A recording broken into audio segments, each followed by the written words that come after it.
Myanmar Bangladesh সীমান্তের নিয়ন্ত্রণ এখন আরাকান আর্মির হাতে। आस पड़ोस में उन्हें कोई पता नहीं है कि भारत क्या चीज है। আরাকান আর্মি বাংলাদেশ মিয়ানমার সীমান্তের 270 কিলোমিটার এলাকা নিয়ন্ত্রণে নেয়ার দাবি করে। अभी पता चला कि भाई अराकान आर्मी ने पिछले 1-2 दिन के अंदर कि भाई जितना भी एरिया था जो बांग्लादेश का बॉर्डर था उसको पूरी तरह से कैप्चर कर रखा है। तो मोहम्मद यूनुस ने क्या ये कोई कंसेशन लेना चाहते हैं नरेंद्र मोदी से? अराकान आर्मी एक बुद्धिस्ट आर्मी है और they are dead against these Rohingyas, तो बिल्कुल भी उनको ये पसंद नहीं है। तो अब बोल रहे हैं कि भाई यहाँ पर भी राह की साजिश हो रखी है। तो यहाँ पर मैं एक ही चीज बोलूंगा, भाई क्यों ना हो। अच्छा, वो नहीं दिखाते कि जिन लोगों की पतलूनी उतारी गई थी वहाँ पर, वो क्यों नहीं दिखाते लोग? ये 93,000 जो आर्मी थे वहाँ पर जो पतलूनी उतारी गई थी वो क्यों नहीं बताते ये लोग? मुझे तो रोना भी आ रहा है, लेकिन वो क्यों, ये मैं आपको बता देती हूँ कि जी वर्ल्ड बैंक, यानी कि वर्ल्ड बैंक सभी को पता है वर्ल्ड बैंक जो है उसके बारे में। तो जी वर्ल्ड बैंक ने पाकिस्तान को जो $500 मिलियन का लोन देना था, जी हाँ, वो कैंसिल कर दिया। वहां पे जो उनका कॉटन का बिजनेस था वो तो भारत जा रहा है। इन्फ्लेशन अगले दिन उसकी रिपोर्ट आई है 11.8% बढ़ गया। उसके खजाने खाली हो रहे। आज 16 आइटम्स उसके ऊपर इंडिया ने बैन कर दिए हैं। रूस ने $630 मिलियन का कर्जा डिमांड कर दिया है। $18 बिलियन का प्रॉफिट भी हमको हो रखा है क्योंकि बांग्लादेश की पूरी गारमेंट सेक्टर को हम ऊपर से उठा रहे हैं। यहां पर पता चला कि भाई सूरत वालों ने कम से कम नहीं तो 25% ऊपर करा है अपने आप को प्रॉफिट, और ग्रोथ 25% की दिखाने वाले हैं वो लोग। तो वेल डन यार पाकिस्तानियों, ऐसे ही करते रहो। बांग्लादेश हमारे कितने महाजरीन भारत के अंदर बैठे हैं, ये डॉक्टर यूनुस साहब को पता चला कि भाई अराकान आर्मी ने पिछले 1-2 दिन के अंदर कि भाई जितना भी एरिया था जो बांग्लादेश का बॉर्डर था उसको पूरी तरह से कैप्चर कर रखा है। अराकान आर्मी एक बुद्धिस्ट आर्मी है और they are dead against these Rohingyas, तो बिल्कुल भी उनको ये पसंद नहीं है। तो अब बोल रहे हैं कि भाई यहाँ पर भी राह की साजिश हो रखी है। तो यहाँ पर मैं एक ही चीज बोलूंगा, भाई क्यों ना हो। आप अगर उल्टे काम कर सकते हो तो भारत नहीं कर सकता। दुनिया भर में इस टाइम पे प्रॉक्सी वॉर चल रही हैं, तो क्या भारत ये प्रॉक्सी वॉर नहीं खेल सकता? पहले भी मैंने आपको बोला था कि साहब भारत का जवाब आएगा, सही टाइम से आएगा, और जब आएगा ये लोग रोएंगे। तो अराकान आर्मी की जो एक्टिविटीज हैं ये बड़ी इंटरेस्टिंग है। कई लोग बोलते हैं Arakan army is backed by the Chinese and this and that, वो शुरू में था, लेकिन आप ये चीज याद करिए, अराकान आर्मी वही आर्मी है जो आपका सुतवे पोर्ट को प्रोटेक्ट करती है, आपके इंटरेस्ट को प्रोटेक्ट करती है, और आपके साथ बाय द वे नवंबर में आपके ऑफिशियल्स के साथ उनके रिप्रेजेंटेटिव्स ने आके यहाँ पर मीटिंग करी थी। तो कुछ तो गड़बड़ है और कुछ तो इंटरेस्टिंग चीज चल रही है, क्योंकि अननोन गनमैन का कहर अभी बांग्लादेश की दूसरी तरफ से फैलने वाला है। तो बड़ा बोल रहे थे कि हम यहाँ पर ये कर देंगे वो कर देंगे।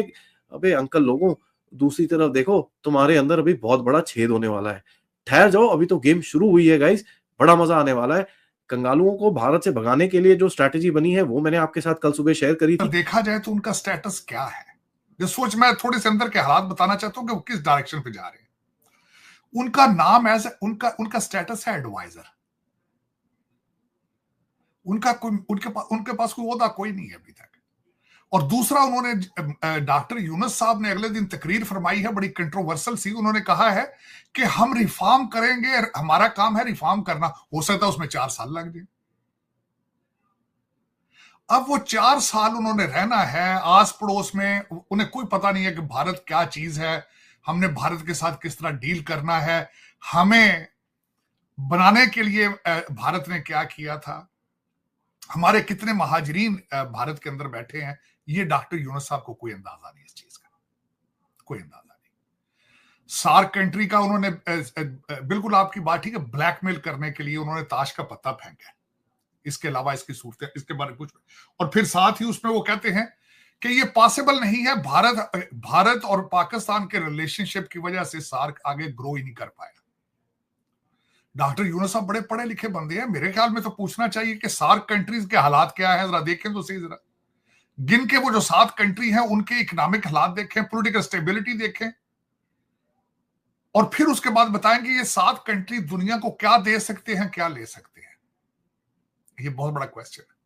उनमें से ज्यादातर कंट्रीज के अंदर जो चीजें कॉमन है, यहां तो लूली लंगड़ी डेमोक्रेसी है, करप्शन उन पे सारे 7 कंट्रीज में टॉप पर है, और कुछ कंट्रीज के अंदर दहशतगर्दी है।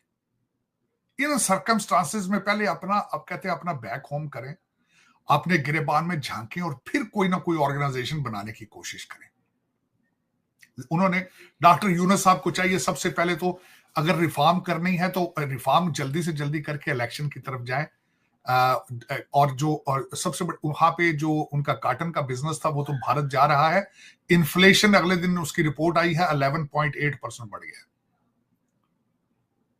तो इन सर्कमस्टांसेस में, जिन सर्कमस्टांसेस में बैठे हैं चंद लौंडे लपाड़े, जिस तरह के हमारे पाकिस्तान में है फारग फिरते हुए, इस तरह के वहां थे सड़कों पे आके उन्होंने बंदे मार मार आके, तो वो कोई उन्हें खुद समझ नहीं आ रही कि हमने क्या करना है।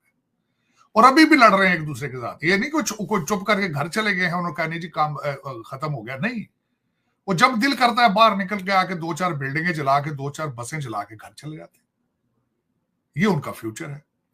उसके बाद इस वक्त जो मुझे सबसे बड़ा जो तशवीश है भारत के बांग्लादेश के हालात पे, वहां पे रेडिकलाइजेशन वापस दोबारा लाने की कोशिश भी की जा रही है और वो पार्टियां सारी रेडिकल्स जो है वो वापस आ रही हैं। और इन्हें ये नहीं पता कि पाकिस्तान इस वक्त जो हमारे हालात हैं, वो मैं उस पर भी आना चाहूंगा कि हमारे पाकिस्तान के हालात जो हैं वो रेडिकलाइजेशन और दहशतगर्दी ने कैसे कर दी है। ये इनको चाहिए सीखें। मैं समझता हूं पाकिस्तान की दहशतगर्दी पर यूनिवर्सिटी के अंदर एक पीएचडी होनी चाहिए कि किस तरीके से हमने, चीमा साहब, मैं अगले दिन जब रिसर्च कर रहा था मौलाना फजलुर रहमान के इस वक्त जो कारोबार है, जिस वजह से वो जरदारी साहब से नाराज हैं, गवर्नमेंट से नाराज हैं, मेरी बात सुन के पांव के नीचे से जमीन निकल गई। मौलाना फजलुर रहमान साहब के पास 24,000 मदरसे हैं, उनके मालिक हैं 24,000 मदरसे।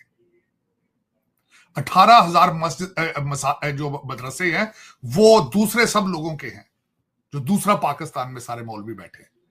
24,000 मदरसे इनके साथ अटैच है मौलाना फजलुर रहमान के साथ। और सबसे बड़ी इसमें बात बताना चाहूंगा, 1839 के अंदर ये ब्रिटिश लोगों ने कानून बनाया था कि ये यहां पे सिर्फ इस्लाम की तालीम देते हैं, इनको रेगुलर इंस्टीट्यूशन इनको हम रिकॉग्नाइज ही नहीं करेंगे। और वो कैसे करें? ना आप उनको इंग्लिश पढ़ा रहे हैं, ना मैथ पढ़ा रहे हैं, ना उनको फिजिक्स केमिस्ट्री पढ़ा। तो दोस्तों, आज की एक और नई वीडियो में आपका स्वागत है। और बांग्लादेश के बॉर्डर पर पहुंच चुकी है अकारण आर्मी, जो कि म्यांमार की आर्मी है। और ये देख करके पाकिस्तान का मीडिया और बांग्लादेश का मीडिया जो है वो चीख रहा है कि ये जितना भी हो रहा है और जो आर्मी आ गई है बांग्लादेश के बॉर्डर पे, इसमें इंडिया की इन्वॉल्वमेंट है और इंडिया के कहने पे ये सब कुछ हो रहा है।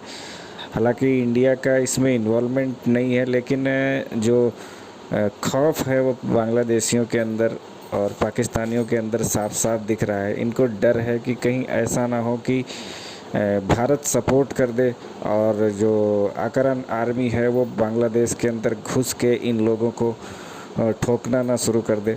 तो वैसे ही भी बांग्लादेश का जो मीडिया है और बांग्लादेश के जो लोग हैं वो काफ़ी ज़्यादा चिढ़े हुए हैं इंडिया से, क्योंकि जिस तरह से हिंदुओं को मारा गया है और जिस तरह से इंडियन गवर्नमेंट और इंडिया के लोगों ने स्टैंड लिया है हिंदुओं के लिए, उससे काफ़ी ज़्यादा परेशान है बांग्लादेश। और भारत ने भी एक्शन लेना शुरू कर दिया है। उनके जो खाने पीने की चीज़ें हैं और जो रोज़मर्रा की चीज़ें हैं उन पर काफ़ी ज़्यादा जो है वो प्रतिबंध लगाए जा रहे हैं और इससे बांग्लादेश को काफ़ी ज़्यादा नुकसान होगा। और जो हाल पाकिस्तान का है उसी हाल में जाएगा बांग्लादेश।